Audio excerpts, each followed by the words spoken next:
Let's talk about solving linear equations. So first, what does it mean to be a solution to an equation? Well, that's something that gives you a true statement when you plug it in. So in example 1, if we want to determine if x equals 3 is a solution to the equation given, I'm going to take that equation, 2x minus 3, and I'm going to replace all the x's with 3. Then I'll go through and do the math on each side and see what I get. So on the left, 2 times 3 is 6, and 6 minus 3 is 3. On the right-hand side, 3 plus 1 is 4. And so I'm left with a false statement. 3 does not equal 4. Because this statement is false, x equals 3 is not a solution to the equation. If you plug a number in and you get a true statement, such as 5 equals 5, then that number is a solution. So how do we find solutions of equations? Well, we've got a couple of different properties. My first property is the addition property of equality, and it says that if you have an equal sign, two things that are equal, you can add the same number to both sides. Now, since subtraction can always be written as addition, this means we can also subtract the same number from both sides. The multiplication property of equality says that we can multiply both sides by the same number. And we learned earlier that division can always be written as multiplication. Division is just multiplying by the reciprocal. That means we can also use division. Or I should say we can also divide the same number from both sides. So let's just dive into some examples. If I want to solve the equation x plus 23 equals 10, I need to get the x by itself. That means I have to get rid of that plus 23. So we always do the opposite. The opposite of adding 23 is subtracting 23.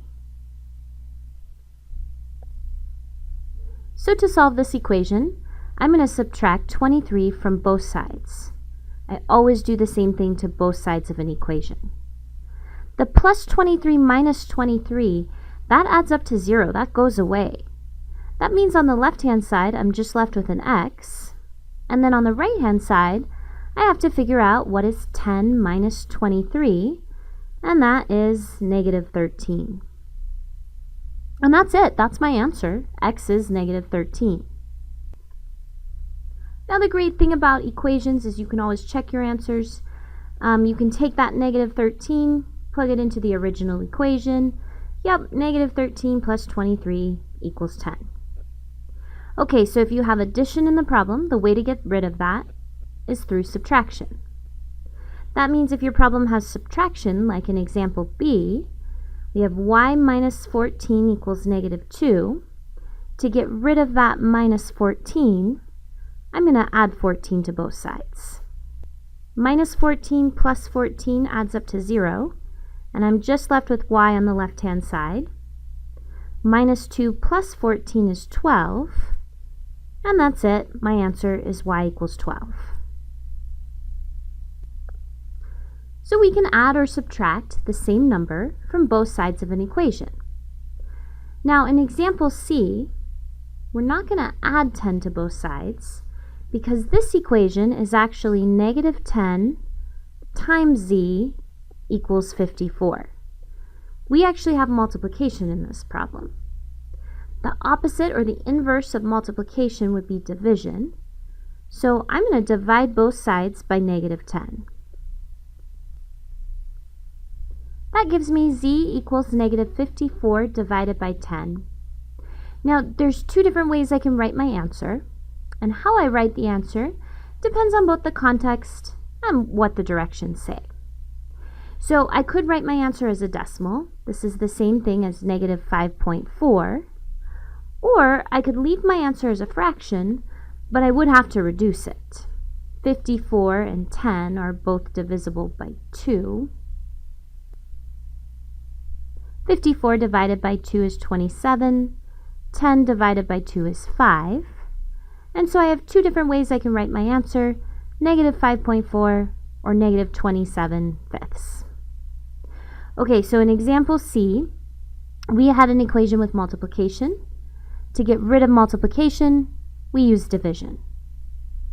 Now example D has division in it. P divided by 6 equals 5. I want to get rid of the division. The opposite of division is multiplication. So to do that, I'm going to multiply both sides by 6. Technically, that's a 6 over 1.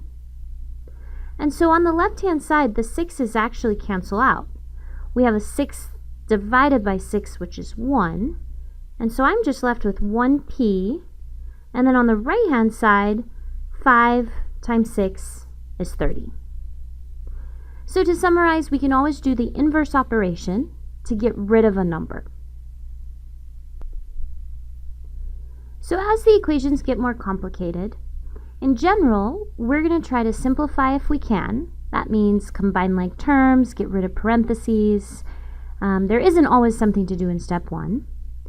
Then we're going to try to get the term that has the variable in it by itself. This is going to usually involve addition or subtraction. And then finally, we'll get that letter, that variable by itself, and that will usually involve multiplication or division. Now, these are some general rules of thumb, but in some cases, you can follow the steps in a different order. Kind of depends on the problem. So let's just do some examples. In part E, I want to get the y by itself. So I'm going to try to get the term with the y by itself. That means I want to get rid of that minus 5 first. So I'm going to add 5 to both sides. On the left-hand side, the 5's disappear, and I'm just left with 3y. And on the right-hand side, 11 plus 5 is 16. To finish, I want to get the variable. I want to get the y by itself. So I'm going to divide both sides by 3. I'm dividing by 3 because it's 3 times y. 3 does not go into 16 evenly, and so I'm just going to leave my answer like that, 16 thirds. If you want to, you could write your answer as a mixed number. 3 goes into 16 5 times with 1 left over, so you could write it as 5 1/3. Or if you want to write your answer as a decimal, it's actually 5.3 repeating, and so you'd have to put a bar over that 3 to indicate that the 3's go on forever. Okay, let's try another example. The very first thing I'm going to do is isolate the variable. I want all the x's on one side and everything without x on the other side. So I think I'm going to try to put the x's on the left. That means I have to move this 5x from the right or subtract 5x from both sides. That gets rid of the x on the right, and then I'll only have x's on the left. 10x minus 5x is 5x. I still have the plus 4. And now on the right-hand side, I only have a minus 32. I'm still trying to isolate the variable term. That means I only want x's on the left. I have to get rid of that plus 4. I'm going to do that by subtracting 4 from both sides.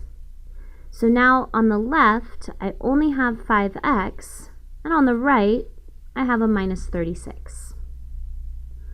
Finally, we can get that x completely by itself.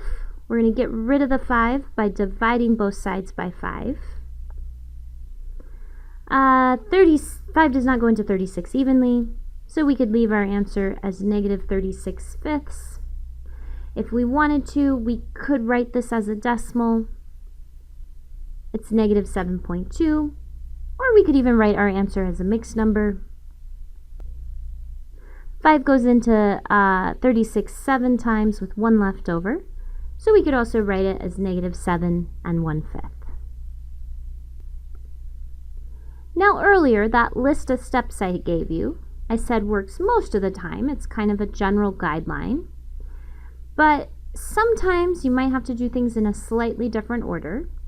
And in this case, because there's a fraction bar on the left-hand side, because everything on the left-hand side is being divided by 6, the first thing I'm going to do is actually try to get rid of that divide by 6.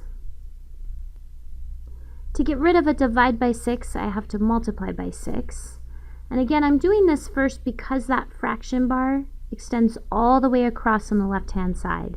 The 6 applies to everything on the left, and so I want to get rid of it right away by dividing both sides by 6. That's going to give me m minus 5 equals 72. To finish, to get the m by itself, we have to get rid of that minus 5. I'm going to do that by adding 5 to both sides. And my final answer is m equals 77. Okay, last example. This equation looks a little bit more complicated, but we're going to use the same procedure, except this time we're going to have to simplify first. That means I want to get rid of all of those parentheses and combine any like terms if possible. So I'm going to get rid of the parentheses first. 4 times x minus 4 times 2 is 8. And then on the right-hand side, minus 2 times x. Minus 2 times minus 3 is a plus 6. Now I can actually combine the minus 8 and the plus 5. They're on the same side of the equation. And so we can actually add those numbers together, and we end up with a negative 3. Now this problem is a lot like one we've done before. I want all the x's on one side. If I want to put the x's on the left, I have to get rid of that minus 2x on the right. I'm going to do that by adding 2x to both sides. Again, that gets rid of the 2x on the right-hand side. And so now on the left, I have 6x minus 3. And on the right, I just have a 6. I'm still trying to isolate the x. I want the term with x by itself. I have to get rid of that minus 3 on the left. I'm going to do that by adding 3 to both sides. So 6x equals 9. And then to finish, we can divide both sides by 6. And so my answer is 9 divided by 6, which I can reduce to 3/2. We could also write this as 1.5 or 1.5, although make sure you read those directions and answer the problem as indicated. That's it for this lesson. There's a lot of material in here. Solving equations is something that's really important. It's going to come up a lot. So please let me know if you have any questions on this topic.